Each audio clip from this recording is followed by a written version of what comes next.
तो फिर आपको जो केक के लिए जो टर्न टेबल मिलती है वो मेनली आपको ये वाला बॉक्स होता है, इसमें आपके केक के टर्न टेबल के साथ साथ बाकी के टूल्स भी आ जाते हैं। अंदर ये काफ़ी अच्छी भी रहती है। तो मैं आपको आज इसकी दिखाऊंगी, इसकी अनबॉक्सिंग दिखाऊंगी कि इसके अंदर कैसी टेबल आती है और कैसे टूल्स आते हैं इसके अंदर, कैसे पैकिंग होती है, क्योंकि कई लोगों को इसके पैकिंग का भी होता है। तो मैं आपको इसकी पैकिंग भी दिखाऊंगी एंड देन मैं आपको ये भी दिखाऊंगी कि इन टूल्स का क्या क्या यूज़ होता है, मतलब करके नहीं, ओरली बताऊंगी। एंड आई हो मतलब आपको बहुत अच्छे से समझ में आएगा, बहुत अच्छे से बताऊंगी मैं। तो सबसे पहले तो इसके अंदर की टर्न टेबल आती है, ये देखिए।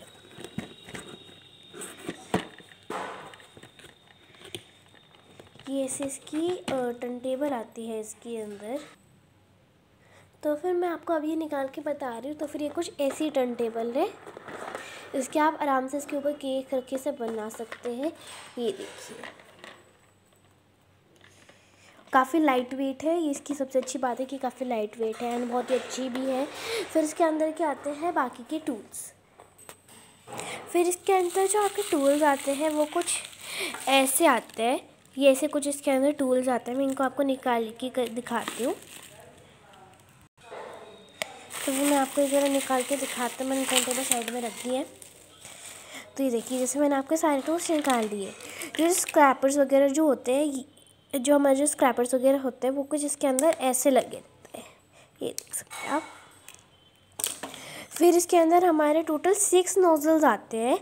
एक तो ये होता है हमारा एक फ्लावर नोज़ल ही होता है।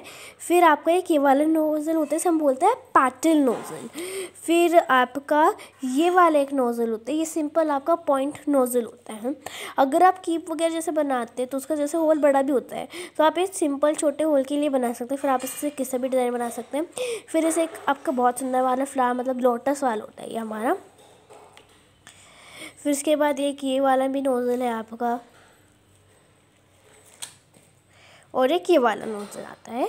आपके सेट में मतलब डिफरेंट नोज़ल्स भी आ सकते हैं। मेरे जो सेट है उसमें ये 6 नोज़ल्स हैं, आपके सेट में डिफरेंट टाइप के भी नोज़ल्स आ सकते हैं।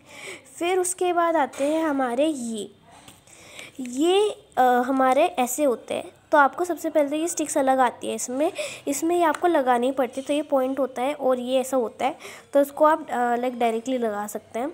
इनको मैं लगा के दिखाती हूँ, इनको मैं आपका यूज़ भी बताऊँगी। ठीक है, अभी देखिए ये जो है यह होता है आपका केक नोज़ल। ये जो सिंपल प्लेन एरिया है ना, ये वाला आपका होता है केक नोज़ल, मतलब केक नोज़ल नहीं, सॉरी, केक नेल होता है। और जिसमें ये थोड़ा ऐसे फोल्ड वाला होता है, ये होता है आपका फ्लावर नेल। अब मैं आपको इनका यूज़ बताती हूँ क्या है। सबसे पहले आप इसके ऊपर थोड़ी सी क्रीम लगाओ, फिर बटर पेपर वैसा कुछ लगा दो। फिर उसके ऊपर आप अपनी लाइक फ्लावर वगैरह बना सकते हो। और फिर आपके इस वाले सेट में ऐसी सीजर्स आती है एक, ये देखिए, ये आपकी एक सीजर्स आती है ऐसी। तो ये देखिए सीजर्स आती है ऐसी। फिर आप इस सीजर से उस फिगर को उठा के आप उसे केक के ऊपर लगा सकते हैं। तो कुछ ऐसे काम करता है। अब मैं आपको केक नेल का भी बता देती हूँ। केक नेल का आखिर यूज़ क्या होता है। केक नेल में हमारा क्या होता है, केक नेल लाइक लेवल करने के लिए होता है कि सब जगह मीडियम हीट पहुँचे। वरना जब हम केक को बेक करते हैं, मतलब फायर की बात है, तो चाहे माइक्रोवेव भी ले रहे हो, चाहे आप अवन ले रहे हो, OTG ले रहे हो, तो मतलब वो साइड से तो बेक जल्दी हो जाता है, बट बीच से ज़रा उसे बेक होने में देर लगती है। तो ताकि सब जगह इक्वल हीट पहुँचे, तो उसके लिए हम इस केक नेल का यूज़ करते हैं। अब इसके अंदर से मैं आपको सारे टूल्स भी निकाल के दिखाती हूँ और सबका एक एक करके यूज़ बताऊँगी। तो फिर आप जैसा आप देख सकते हैं, मैंने सारे जो है ये है टूल्स, इनको अलग अलग निकाल के रख दिया है। तो जैसे शुरुआत करते हैं। सबसे पहले ये आता है आपका पैलेट नाइफ़। तो इस नाइफ से आप मतलब एक बार जब क्रीम लगा लो अपने केक पे, तो इससे आप मतलब उसे अच्छे से कर सकते हैं। तो ये कहते हैं केक का स्पैचुला भी होता है, ऐसा भी बोलते हैं। और फिर आता है ये आपके ब्रेड नाइफ्स होते हैं। ये दोनों मेन तो ये वाला है, ये दोनों आपके ब्रेड नाइफ्स होते हैं। और इन दोनों को आप एक साथ करके केक को उठाने के लिए एक जगह से दूसरी जगह रखने के लिए भी यूज़ कर सकते हैं। जैसे जब हम गैनेश केक बनाते हैं, तो ऊपर से जब हम उसके ऊपर गैनेश डालते हैं, तो फिर अब हम उसे इसके टर्न टेबल के ऊपर रखे तो उसका काम नहीं कर सकते, तो हम उसे कहीं और पहले मूव करते हैं।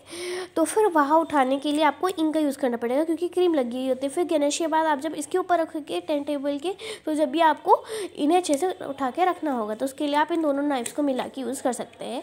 उसको प्रैक्टिस होनी चाहिए बस। केक को उठाओ और इसके ऊपर रख दो, इन्हीं का वैसे यूज़ होता है। फिर ये मैंने आपको सीजर्स का यूज़ बता दिया, इससे आप ऐसे का ऐसे एक रोज़ उठा सकते हैं एंड देन उसे केक के ऊपर प्लेस कर सकते हैं।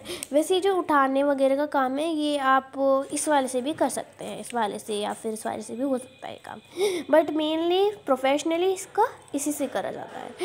फिर आते हैं ये वाला, ये आपको मैं इन सब के साथ बताती हूँ। तो ये आपके स्क्रैपर्स होते हैं। सबसे पहले आता है आपका ये वाला स्क्रैपर। जब आप एक बार इससे क्रीम लगा लो तो उसको अच्छे से लेवल करने के लिए आप इस स्क्रैपर का यूज़ करोगे, और आप इसे किसी भी साइड से यूज़ कर सकते हो, चाहे इस वाली साइड से या फिर इस वाली साइड से। अब आता है आपका ये वाला। एक बार जब आप इससे उसे मतलब अच्छे से लेवल कर लो, उसके बाद आप इन स्क्रैपर्स का यूज़ करते हो उसकी कॉम्बिंग करने के लिए। इससे उसके ऊपर शेप आती है। देखो ये होता है आपका पतला कॉम्ब और ये वाला होता है आपका मोटा कॉम्ब। ये भी आपको ऐसे डिज़ाइन बनाने के लिए यूज़ होता है केक के ऊपर। और ये जो आपके जो लेंथ वाले जो केक होते हैं, जिनमें ज़्यादा लेयर्स होती है, ज़्यादा लेंथ होती है, तो उसके लिए आप इस वाले स्क्रैपर का यूज़ करते हो। ये भी एक स्क्रैपर ही आपका। सो आई होप अब आपको पूरा क्लियर हो गया और अब आपको पूरा समझ में आ गया हो कि इसके अंदर आपको क्या क्या मिल सकता है। तो इसके अंदर आपकी ये टर्न टेबल आती है और यही सारे आपके टूल्स आते हैं।